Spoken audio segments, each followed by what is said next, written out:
গোল দে অপোস্ট্রফি এস আর গোল দে এস অপোস্ট্রফি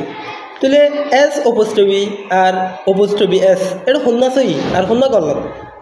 আর বহুত তো ইয়ান কনফিউশন আছে তাহলে আজ কনফিউশন নাম দূর করি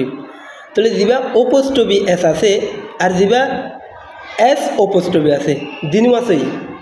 শুনলে আছে দেন পদ্ধতি অপোস্ট্রফি এস যা আছে ই বলতে it is use to indicate position for singular noun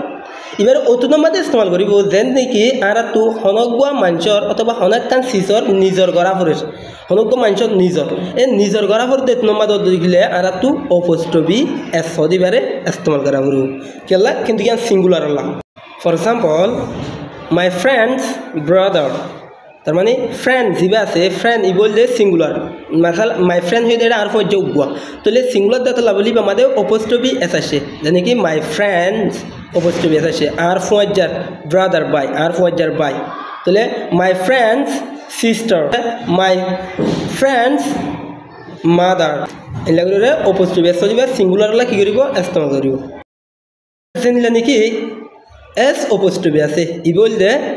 plural form it used to indicate position for plural nouns তাহলে এবার অতন মধ্যে ইস্তেমাল করিব যেতে নাকি জিবা কোন নাউন আছে নাউন বা যেতে plural হইব এর মধ্যে এস পরি যাইব এতুন মধ্যে আবার অপোস্ট্রফি এস দিয়া নব মিসাল ফইলে তো আর ফজা এস জন হই ফ্রেন্ডস এন হই আর ফজা দিবা দে অপোস্ট্রফি এস দি কিন্তু যেতে নাকি ফ্রেন্ডস হয়ে যখন এস উগল আসত তো যাবো এতুন মধ্যে আবার অপোস্ট্রফি এস দিয়া নব এতুন মধ্যে শুধু কি দিলে যাব অপোস্ট্রফি দিলে হয়ে যাবে জানি কি মাই ফ্রেন্ডস ফাদার্স আর ফজা কলর বাপ মাই ফ্রেন্ডস ব্রাদার্স আর ফজা কলর বাই বললে অপোস্ট্রফি এস যদি বললে নিজের গরন যেতে নাকি নন হদিবা সিঙ্গুলার হইব এতুন মধ্যে আর অপোস্ট্রফি এসরে ইউজ করছো আর যেতে নাকি ননি বা যেতে প্লুরাল ফর্ম হইব যেতে প্লুরাল হইব এতুন মধ্যে আর শুধু কি ইস্তেমাল করছো অপোস্ট্রফি ইস্তেমাল করছো এস তো অটোমেটিক আছে শুধু অপোস্ট্রফি ইস্তেমাল